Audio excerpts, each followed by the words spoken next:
Dr. Larry Arnn, educators, students, and participants, and all those looking on for this White House Conference on American History. Welcome to the National Archives. It's an honor to be with you all.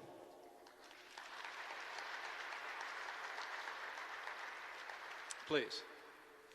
Today is Constitution Day, a day in which we celebrate the work of genius that's preserved in these very halls. 233 years ago today, our founders completed what for them was the work of a nation, but for humanity, a work for the ages, the Constitution of the United States of America.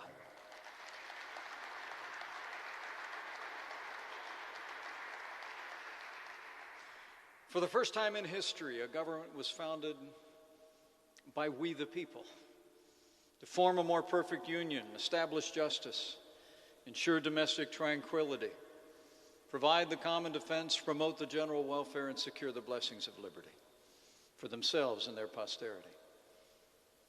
John Adams, our first vice president, aptly described our Constitution in his words as, quote, the single greatest effort of national deliberation that the world has ever seen. And so it was. But we all know the summer of 1787 didn't just happen. It was preceded by the summer of 1776 and the signing of our Declaration of Independence, whose magisterial words continue to echo into our time, that we as Americans hold certain truths to be self-evident, that all men are created equal and endowed by their Creator with certain inalienable rights, and that among these are life and liberty and the pursuit of happiness. With those words, America laid the foundations for a government whose purpose, in the words of President Abraham Lincoln, was, and I quote, to elevate the condition of men, to lift artificial weights from all shoulders, to clear the paths of laudable pursuit for all. As the words inscribed on the walls of these national archives read, this building holds in trust the records of our national life and symbolizes our faith in the permanency of our national institutions. The Declaration of Independence and the Constitution are the greatest charters of freedom the world has ever known.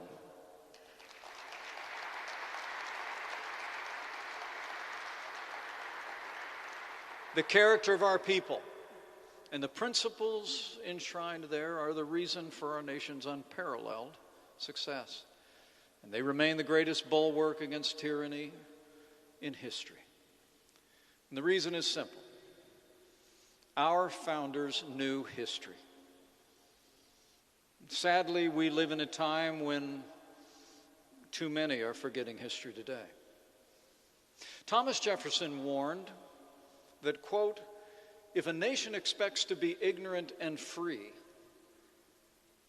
in a state of civilization, it expects what never was and never will be. But sadly, we live in a time when some seek to erase our history and deny our nation's relentless march toward a more perfect union. As President Trump has observed, in too many of our schools and universities, millions of young people are educated by those who seek to wipe out our history, defame our heroes, erase our values, and indoctrinate our children. But we gather here today, soon to hear from the President of the United States, as Americans who are committed to affirming the greatness of this nation and the ideals of our founders.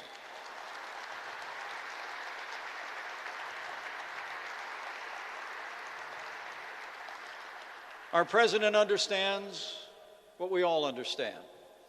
If we don't teach the next generation the principles enshrined in these halls, we can't expect them to preserve them. No one can preserve what they do not love, and no one can love what they do not know. That's why on this Constitution Day, our president will reaffirm our commitment to the principles and liberties that this administration has championed from day one, and take measurable steps to ensure that future generations will continue to understand the historical and philosophical roots of our nation. What we do here today is a part of our ongoing commitment to ensure that the rising generation will be able to do their part, as we know they will, to preserve, protect, and defend the Constitution of the United States. And this we know they will do, because these principles are not just enshrined in these national archives, they're enshrined in the hearts of the American people. And I know these great principles will prevail because, like our president, I have faith in the American people. And I have faith that he who guided our founders on this day 233 years ago guides us still. For as the father of our Constitution, James Madison, reflected on this day, and I quote, "It is impossible not to perceive in it a finger of that almighty hand which has been so frequently and signally extended to our relief at critical stages of the revolution." So it's Constitution Day in America. And with gratitude to all of those who have gone before, and gratitude to all of you who are gathered here, who love and cherish our heritage of freedom, with gratitude to God who has ever guided the destiny of this land, and gratitude to a president who has ever championed the freedoms and ideals enshrined in this place, it is now my high honor and distinct privilege to introduce to you the 45th President of the United States of America, President Donald Trump.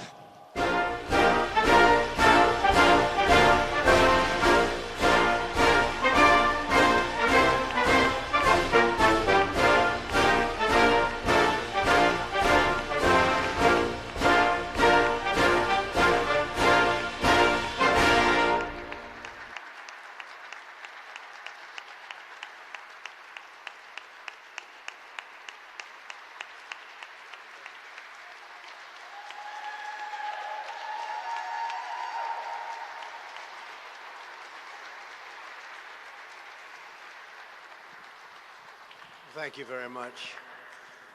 Thank you, Mike, great Vice President.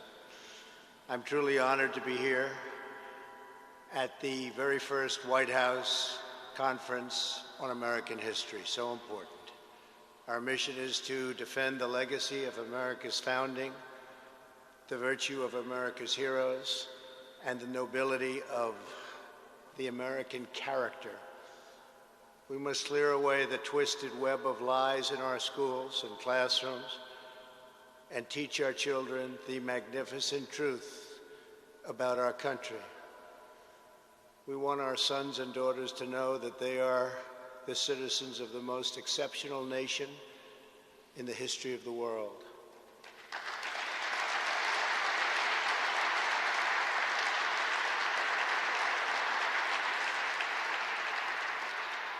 To grow up in America is to live in a land where anything is possible, where anyone can rise, and where any dream can come true, all because of the immortal principles of our nation's founders, inscribed nearly 2.5 centuries ago. That's why we've come to the National Archives, the sacred home of our national memory. In this great chamber, we preserve our glorious inheritance, the Declaration of Independence, the Constitution, the Bill of Rights. On this very day in 1787, our founding fathers signed the Constitution at Independence Hall in Philadelphia. It was the fulfillment of 1,000 years of Western civilization. Our Constitution was the product of centuries of tradition, wisdom, and experience.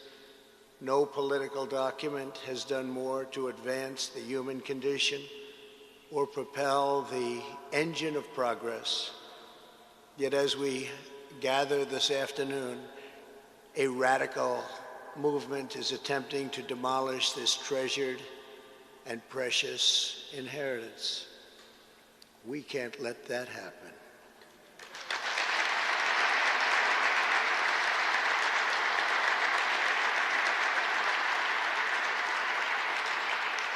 Left-wing mobs have torn down statues of our founders, desecrated our memorials, and carried out a campaign of violence and anarchy. Far-left demonstrators have chanted the words, "America was never great." The left has launched a vicious and violent assault on law enforcement, the universal symbol of the rule of law in America. These radicals have been aided and abetted by liberal politicians, establishment media, and even large corporations.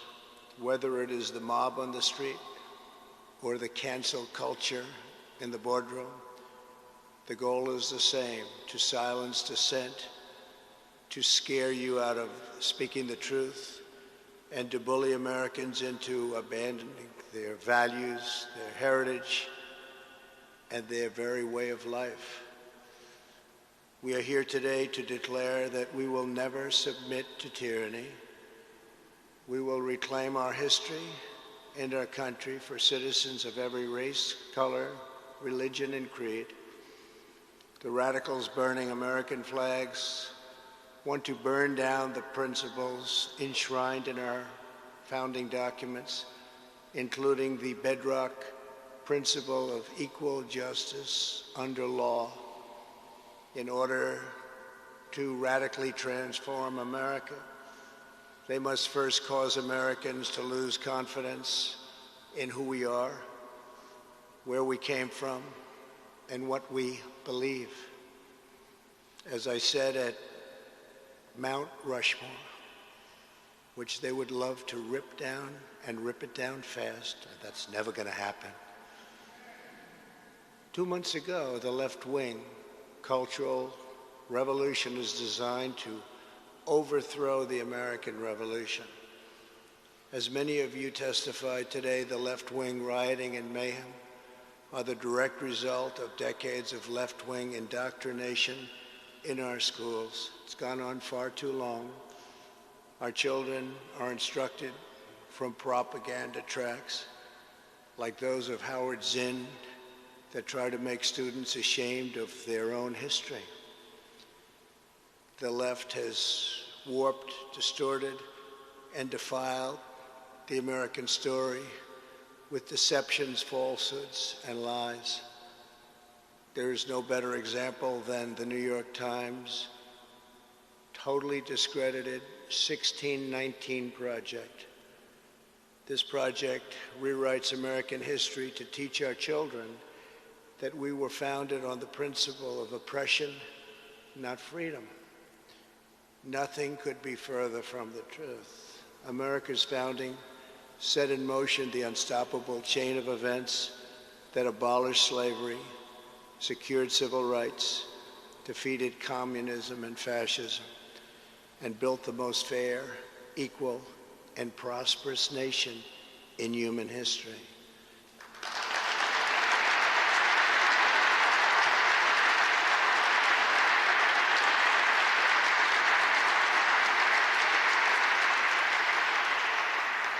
The narratives about America being pushed by the far left and being chanted in the streets bear a striking resemblance to the anti-American propaganda of our adversaries, because both groups want to see America weakened, derided, and totally diminished. Students in our universities are inundated with critical race theory. This is a Marxist doctrine, holding that America is a wicked and racist nation, that even young children are complicit in oppression, and that our entire society must be radically transformed. Critical race theory is being forced into our children's schools. It's being imposed into workplace trainings, and it's being deployed to rip apart friends, neighbors, and families. A perfect example of critical race theory was recently published by the Smithsonian Institution. This document alleged that concepts such as hard work, rational thinking, and the nuclear family and belief in God were not values that unite all Americans, but were instead aspects of whiteness. This is offensive and outrageous to Americans of every ethnicity, and it's especially harmful to children of minority backgrounds who should be uplifted, not disparaged. Teaching this horrible doctrine to our children is a form of child abuse in the truest sense of those words. For many years now, the radicals have mistaken Americans' silence for weakness, but they're wrong. There is no more powerful force than a parent's love for their children, and patriotic moms and dads are going to demand that their children are no longer fed hateful lies about this country. American parents are not going to accept indoctrination in our schools, cancel culture in our work, or the repression of traditional faith, culture, and values in the public square. Not anymore.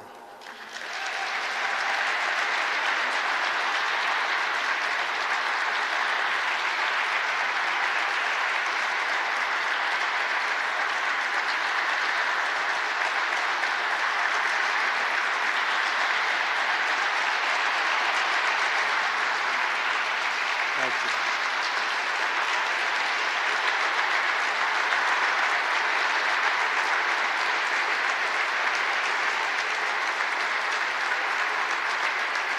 Thank you. Thank you very much. We embrace the vision of Martin Luther King, where children are not judged by the color of their skin, but by the content of their character. The left is attempting to destroy that beautiful vision and divide Americans by race in the service of political power. By viewing every issue through the lens of race, they want to impose a new segregation, and we must not allow that to happen. Critical race theory, the 1619 Project, and the crusade against American history is toxic propaganda, ideological poison that, if not removed, will dissolve the civic bonds that tie us together, will destroy our country. That is why I recently banned trainings in this prejudiced ideology from the federal government and banned it in the strongest manner possible.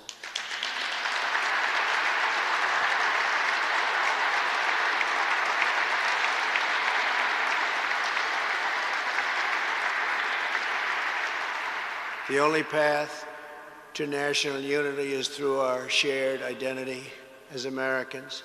That is why it is so urgent that we finally restore patriotic education to our schools.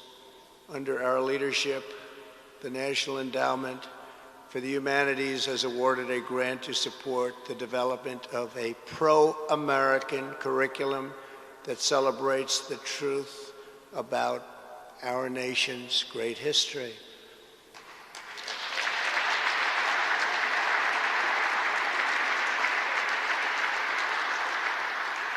We are joined by some of the respected scholars involved in this project, including Professor Wilford McClay. Wilford, please. Thank you very much, Wilford. Thank you. Dr. Peter Wood of the National Association of Scholars. Dr. Peter. Thank you. Thank you. And Ted Rebarber. Thank you, Ted. Thank you very much, Ted. Today, I'm also pleased to announce that I will soon sign an executive order establishing a national commission to promote patriotic education. It will be called the 1776 Commission.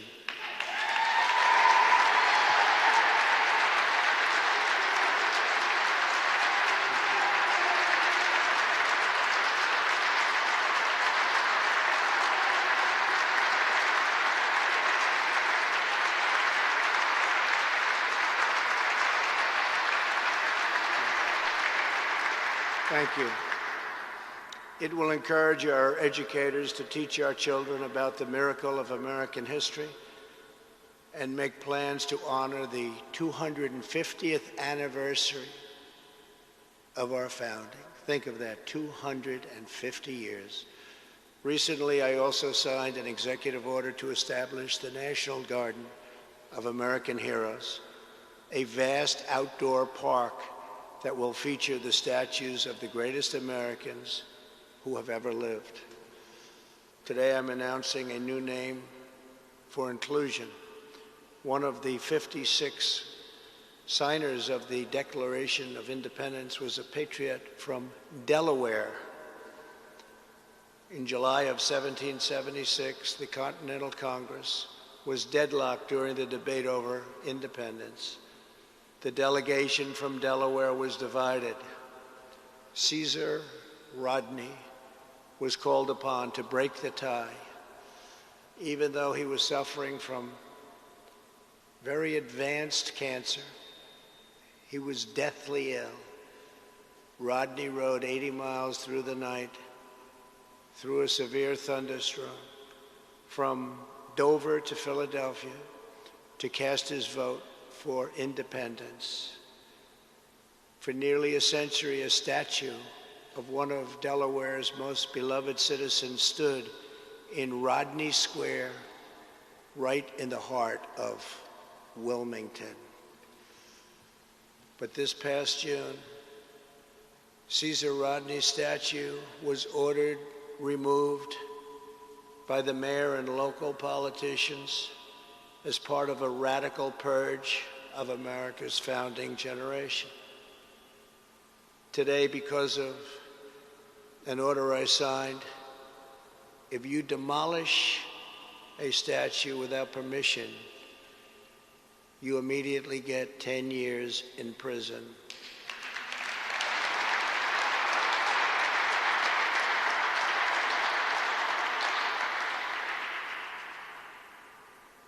And there have been no statues demolished for the last 4 months, incredibly, since the time I signed that act. Joe Biden said nothing as to his home state's history and the fact that it was dismantled and dismembered and a founding father statue was removed.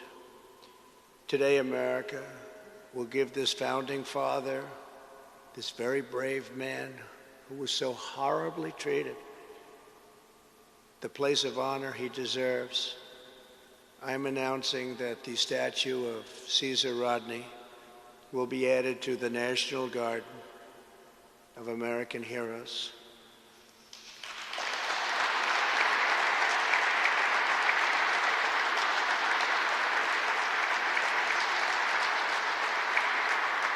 From Washington to Lincoln, from Jefferson to King, America has been home to some of the most incredible people who have ever lived. With the help of everyone here today, the legacy of 1776 will never be erased. Our heroes will never be forgotten.